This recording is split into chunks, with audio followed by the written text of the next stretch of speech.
Hello students. तो चलिए भाई, इस छोटे से वीडियो लेक्चर में हम कर रहे हैं आज हाइड्रोजन बॉन्डिंग। देखिए, कंडीशन क्या है हाइड्रोजन बॉन्डिंग के लिए कि वहां पर आपके पास एक ऐसी हाइड्रोजन होनी चाहिए that is attached to electronegative element. और वो इलेक्ट्रोनेगेटिव एलिमेंट कौन सा होना चाहिए? FON में से कोई एक। मतलब एक ऐसी हाइड्रोजन हो तुम्हारे पास जो एक इलेक्ट्रोनेगेटिव एलिमेंट से जुड़ी हुई हो, पहली कंडीशन। दूसरी condition, there should be another electronegative element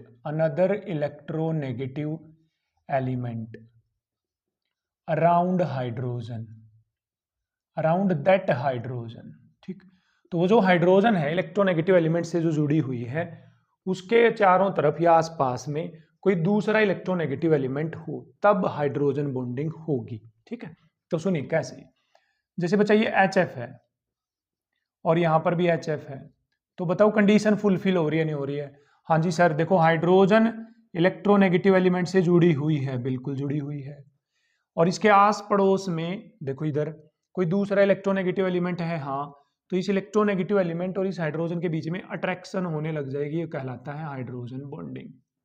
इसके पीछे रीजन क्या है? क्योंकि इलेक्ट्रोनेगेटिव एलिमेंट इलेक्ट्रॉन खींचेगा तो यहाँ पर पॉजिटिव चार्ज डेवलप होने लग जाएगा, ये यहाँ से इलेक्ट्रॉन खींचेगा तो यहाँ नेगेटिव चार्ज डेवलप होने लग जाएगा और इससे हाइड्रोजन बॉन्डिंग हो जाएगी। ठीक, तो बताइए क्या यहाँ हाइड्रोजन बॉन्डिंग पॉसिबल है पानी में? यस और नो? चलिए जल्दी जल्दी करिए। हाँ सर, देखो हाइड्रोजन जुड़ी हुई है इलेक्ट्रोनेगेटिव एलिमेंट ऑक्सीजन से, FON में से कोई एक होना चाहिए और इसके आस पड़ोस में दूसरा इलेक्ट्रोनेगेटिव एलिमेंट आ गया तो हाइड्रोजन बॉन्डिंग होगी। नीचे भी होगी, देखो ऐसे ऐसे ऐसे ऐसे ऐसे, क्योंकि हाइड्रोजन इलेक्ट्रोनेगेटिव एलिमेंट से जुड़ा हुआ है। क्या यहाँ होगी बच्चे HF और HOH पे? हाँ जी बिल्कुल होगी, क्योंकि कंडीशन सारी की सारी है, इलेक्ट्रोनेगेटिव एलिमेंट से जुड़ा हुआ है और दूसरा इलेक्ट्रोनेगेटिव एलिमेंट भी है, तो हाइड्रोजन बॉन्डिंग तो होगी। क्या यहाँ होगी NHHH, मतलब अमोनिया में? बस कंडीशन चेक करिए बच्चे, आपको और कुछ चेक नहीं, बिल्कुल होगी भैया हाइड्रोजन बॉन्डिंग। ये लो ये लो ये लो ये लो ये लो, हाँ, क्योंकि हाइड्रोजन इलेक्ट्रोनेगेटिव एलिमेंट से जुड़ी हुई है और इसके आस पड़ोस में दूसरा इलेक्ट्रोनेगेटिव एलिमेंट है। क्लियर है? क्या यहाँ हाइड्रोजन बॉन्डिंग होगी? कार्बन HHHH, कार्बन HHH और इस तरह से कोई H आ जाए, क्या यहाँ होगी? आंसर है नहीं, क्योंकि कार्बन इलेक्ट्रोनेगेटिव नहीं है, इनमें से कोई एक होना चाहिए। क्लियर है? हाँ जी सर। अब बच्चे दो तरह की हाइड्रोजन बॉन्डिंग आती है हमारे पास, intermolecular and intramolecular. Intermolecular and intramolecular. देखिए इसको समझना कितना आसान है। यदि मैं इन दो बच्चों को ऐसे खड़ा कर दूं, ऐसे, फिर एक और चलो कर ही देते हैं खड़ा, ठीक, और अब इन बच्चों को मैं ऐसे खड़ा कर दूं,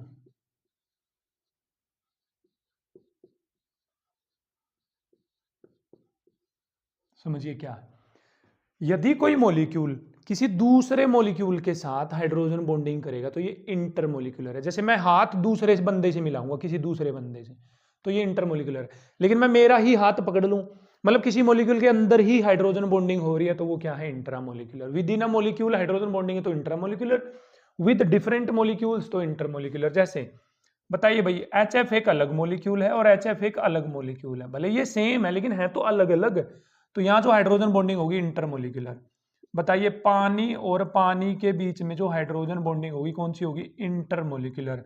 बताइए HF और पानी के बीच में जो हाइड्रोजन बॉन्डिंग होगी इंटरमोलिक्यूलर। इंट्रामोलिक्यूलर क्या होगी? जब आस पड़ोस में ही ऐसी कंडीशन हो एक मॉलिक्यूल के अंदर ही कि वहां पर हाइड्रोजन बॉन्डिंग हो सके।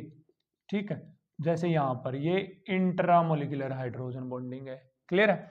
जैसे ये है हमारे पास, ये बेंजीन है, यहाँ मैं OH लगा दूं और यहाँ पर लगा दूं मैं NO2, तो ये कौन सी है बच्चे? Intramolecular hydrogen bonding. कौन सी है? Intramolecular hydrogen bonding. अब ये करेंगी क्या? देखिए, यदि इंट्रामोलिक्यूलर हाइड्रोजन बॉन्डिंग हो रही होगी कहीं पर किसी दूसरे मॉलिक्यूल के साथ, तो बॉइलिंग और मेल्टिंग पॉइंट बढ़ जाते हैं, क्योंकि उनको तोड़ना मुश्किल हो जाएगा। लेकिन यदि मैं क्या कह रहा हूं, यदि इंटरमोलिक्यूलर होगी, कौन सी? इंटरमोलिक्यूलर, दूसरे मॉलिक्यूल के साथ हाइड्रोजन बॉन्डिंग होगी, तब बॉइलिंग और मेल्टिंग पॉइंट बढ़ेंगे। बट यदि इंट्रामोलिक्यूलर होगी, वो मॉलिक्यूल खुद को ही पकड़े हुए बैठा हुआ है, तो इसमें क्या हुआ, इंट्रामोलिकुलर हाइड्रोजन बॉन्डिंग अफेक्ट नहीं करती बॉइलिंग पॉइंट को, कौन करती है, इंटरमोलिकुलर हाइड्रोजन बॉन्डिंग। तो दो तरह की हाइड्रोजन बॉन्डिंग है, इंटर, इंट्रा, कर लेंगे।